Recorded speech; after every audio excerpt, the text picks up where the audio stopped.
تلنگانہ کے وزیر صحت دامودر راج نرسمہا نے پیر کو اسمبلی کے سرمائی اجلاس سے خطاب کرتے ہوئے کہا ہے کہ ریاست کے سرکاری اسپتالوں میں اس وقت مجموعی طور پر 1770 وینٹیلیٹر دستیاب ہیں۔ وزیر صحت نے بتایا ہے کہ حکومت 58 کروڑ روپے کی لاگت سے مزید 485 وینٹیلیٹر خرید رہی ہے، جنہیں فروری تک ریاست کے مختلف سرکاری اسپتالوں میں نصب کر دیا جائے گا۔ انہوں نے کہا ہے کہ نیشنل میڈیکل کونسل کی معیارات کے مطابق سال 2024 میں تیسرے درجے کے اسپتالوں میں طبی آلات کا جائزہ لیا گیا تھا اور اس وقت ان کی خریداری کا عمل جاری ہے۔ MRI اسکین مشینوں سے متعلق ایک سوال کے جواب میں وزیر صحت نے کہا ہے کہ اس وقت گاندھی MGM، عثمانیہ جنرل اسپتال اور رمز عادل آباد میں صرف 4 MRI مشینیں موجود ہیں۔ انہوں نے بتایا ہے کہ حکومت 192 کروڑ روپے کی لاگت سے 8 نئی MRI مشینیں سرکاری اسپتالوں میں نصب کرے گی، جن میں حیدرآباد کا نیلوفر اسپتال، محبوب نگر، سوریا پیٹ، نظام آباد، نلگنڈا اور سدھی پیٹ شامل ہیں۔ انہوں نے مزید کہا ہے کہ مریضوں کی بڑھتی ہوئی تعداد کو دیکھتے ہوئے گاندھی اور عثمانیہ اسپتالوں میں بھی اضافی MRI مشینیں نصب کی جائیں گی۔ اس کے علاوہ مارچ سال 2026 تک سرکاری اسپتالوں میں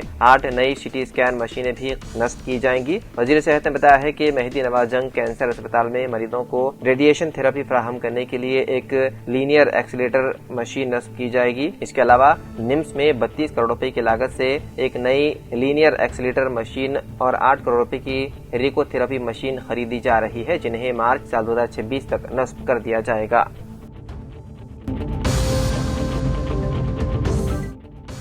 ممبئی کے ویرار علاقے میں واقع ڈی مارٹ میں ایک مسلم خاتون کو برقع پہن کر خریداری کرنے پر مبینہ طور پر نشانہ بنایا گیا۔ اتوار کے روز پیش آئے اس واقعے میں ایک غیر مسلم جوڑے نے مسلم خاتون اور ان کے شوہر کے ساتھ نہ صرف بدتمیزی کی بلکہ خاتون کو عصمت ریزی کی دھمکی بھی دی۔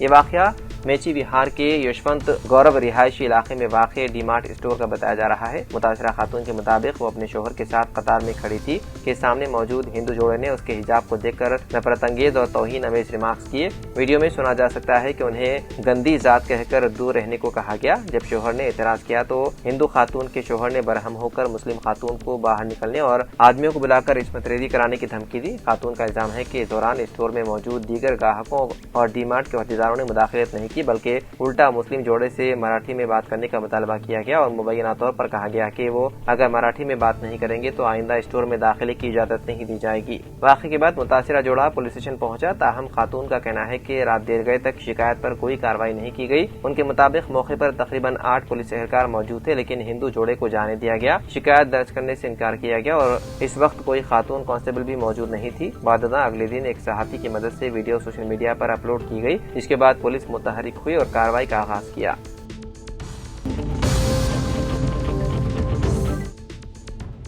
حیدرآباد کے علاقے تاربن میں واقع میران ٹینک کے قریب ایک لکڑیوں کے گودام میں اتوار کو اچانک آگ بھڑک اٹھی۔ خوش قسمتی سے اس واقعے میں کسی جانی نقصان کی اطلاع نہیں ہے۔ آگ لگنے کے بعد میران ٹینک کے قریب واقع BNK کالونی میں خوف و ہراس پھیل گیا کیونکہ یہ علاقہ رہائشی ہے۔ آگ پھیلنے کے خدشے کے پیش نظر مقامی افراد نے اپنے گھروں کو چھوڑ کر محفوظ مقامات کا رخ کیا۔ فائر ڈپارٹمنٹ کے مطابق یہ آگ صبح تقریباً 4 بجے پلائی ووڈ گودام میں لگی۔ اطلاع ملتے ہی 4 فائر اسٹیشنوں سے فائر بریگیڈ کی گاڑیاں موقع پر پہنچ گئی اور تقریباً 1 گھنٹے کی کڑی مشقت کے بعد آگ پر قابو پا لیا گیا۔ ضلع فائر آفیسر T وینکنا نے بتایا ہے کہ چندورار بارادری، راجندر نگر، مغل پورہ اور یاقوت پورہ فائر اسٹیشنوں کی ٹیموں نے فوری طور پر کارروائی میں حصہ لیا۔ انہوں نے کہا کہ آگ کو 1 گھنٹے میں مکمل طور پر بجھا دیا گیا، تاہم ملبہ ہٹانے اور کولنگ کا عمل دوپہر 1 بجے تک جاری رہا۔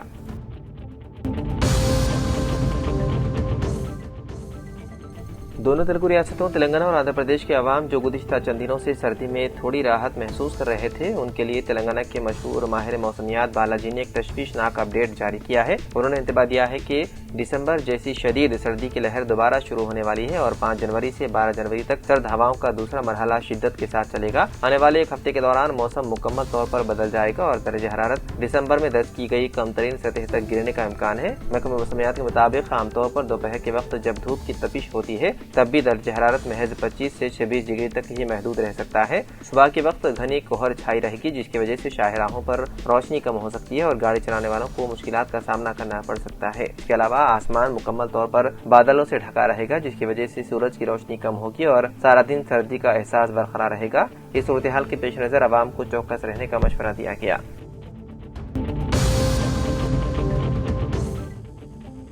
حیدرآباد کے علاقے NMDC ٹرننگ پوائنٹ پر ایک بھاری لوری کنٹینر الٹنے کے باعث ٹریفک میں شدید خلل پیدا ہو گیا، تاہم تقریباً 5 گھنٹوں کی مسلسل کوشش کے بعد ٹریفک کو بحال کر دیا گیا۔ تفصیلات کے مطابق پیر کے ارل صبح ایک بھاری لوری کنٹینر NMDC ٹرننگ کے مقام پر اچانک الٹ گیا، جس سے سڑک پر گاڑیوں کی آمد رفت بری طرح متاثر ہوئی۔ اس واقعے کے وقت 25 سالہ لوری ڈرائیور احمد اور ایک اور شخص محمد سیف اللہ موقع پر موجود تھے۔ اطلاع ملتے ہی آصف نگر ٹریفک پولیس فوری طور پر جائے حادثے پر پہنچ گئی اور کنٹینر کو ہٹانے کے لیے ایک بھاری کرین کا انتظام کیا گیا۔ کنٹینر کے بڑے سائز اور وزن کے باعث اسے ہٹانے میں کافی دشواری پیش آئی، تاہم ٹریفک پولیس کی ٹیم نے مسلسل محنت کرتے ہوئے اسے سڑک سے ہٹا دیا۔ 5 گھنٹوں کی مشقت کے بعد صبح تقریباً 8:30 بجے ٹریفک کو مکمل طور پر بحال کر دیا گیا، جس سے شہریوں نے راحت کی سانس لی۔ پولیس کے مطابق اس واقعے میں کسی جانی نقصان کی اطلاع نہیں ہے۔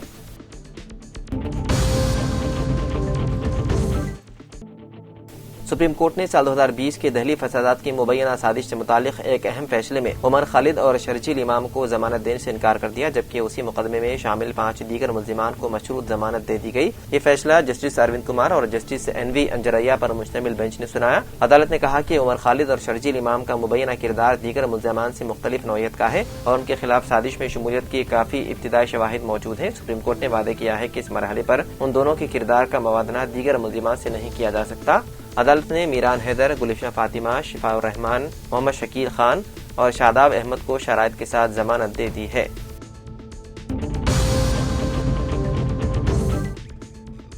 تلنگانہ حکومت کی جانب سے ایک اور اہم فیصلہ کیے جانے کی اطلاعات سامنے آئی ہیں۔ ذرائع کے مطابق ریاست میں بلدی انتخابات بیلٹ پیپر کے ذریعے کرانے کا فیصلہ کیا گیا ہے اور اس سلسلے میں متعلقہ عہدیداروں کو ہدایت دی گئی ہے کہ بیلٹ پیپر کے لیے درکار بیلٹ باکس بطور پیشگی تیار کیے جائیں۔ واضح رہے کہ سال 2014 میں بلدیاتی انتخابات EVM کے ذریعے منعقد کیے گئے تھے، جبکہ سال 2020 میں کورونا وبا کے باعث بیلٹ پیپر کے ذریعے انتخابات کرائے گئے تھے۔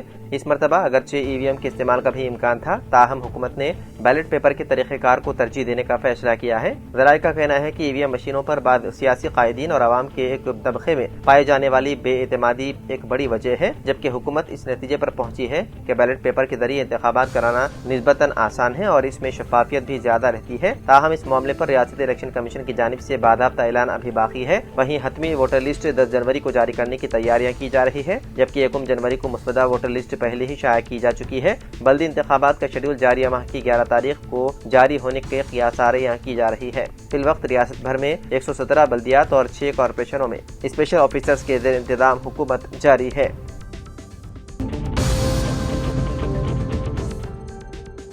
صدر مجلس رکن پارلیمنٹ حیدرآباد بیرسر اویسی نے مرکز کی خارجہ اور سلامتی پالیسی پر سخت سوال اٹھاتے ہوئے کہا کہ اگر عالمی طاقتیں اپنی سرحدوں سے باہر جا کر کارروائیاں کر سکتی ہیں تو ہندوستان کیوں 26/11 ممبئی دہشت گرد حملوں کے اصل سازش کاروں کو پاکستان سے واپس لانے میں ناکام ہے۔ امریکہ کی جانب سے وینزویلا پر فدائی حملوں اور صدر نکولس مادورو کی گرفتاری کی مثال دیتے ہوئے اویسی نے وزیر اعظم مودی سے براہ راست مطالبہ کیا کہ وہ 26/11 کے دہشت گرد حملوں کے ماسٹر مائنڈز کو پاکستان سے ہندوستان واپس لانے کے لیے عملی اور فیصلہ کن اقدامات اٹھائیں۔ اویسی نے کہا کہ جب امریکی صدر ڈونلڈ ٹرمپ اپنی سرحدوں سے باہر جا کر کارروائی کر سکتے ہیں تو ہندوستانی حکومت کو بھی دہشت گردی کے معاملے میں مضبوط سیاسی ارادہ رکھنا چاہیے۔ انہوں نے اس موقع پر یمن میں علیحدگی پسند کیمپ پر سعودی عرب کی فوجی کارروائی کا حوالہ دیتے ہوئے کہا کہ عالمی سطح پر سلامتی کے نام پر طاقتور ممالک کوئی رعایت نہیں برتتے۔ ذرائع کے مطابق اویسی کے اس بیان کے بعد سیاسی حلقوں میں بحث تیز ہو گئی ہے اور اپوزیشن جماعتیں بھی مرکز سے دہشت گردی کے معاملات پر زیادہ جارحانہ سفارتی اور قانونی حکمت عملی اپنانے کا مطالبہ کر رہی ہے۔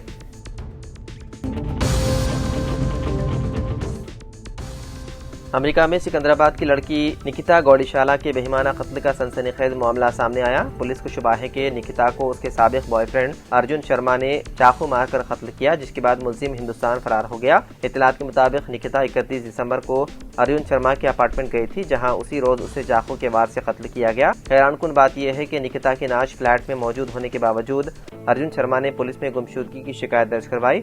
بعدازاں پولیس نے تحقیقات کے بعد ارجن شرما کے خلاف گرفتار وارنٹ جاری کیا۔ وہیں انڈین ایمبیسی نے بتایا ہے کہ وہ مقتولہ کے گھر والوں کے مسلسل رابطے میں ہے اور ہر ممکن تعاون فراہم کرنے کے لیے تیار ہے۔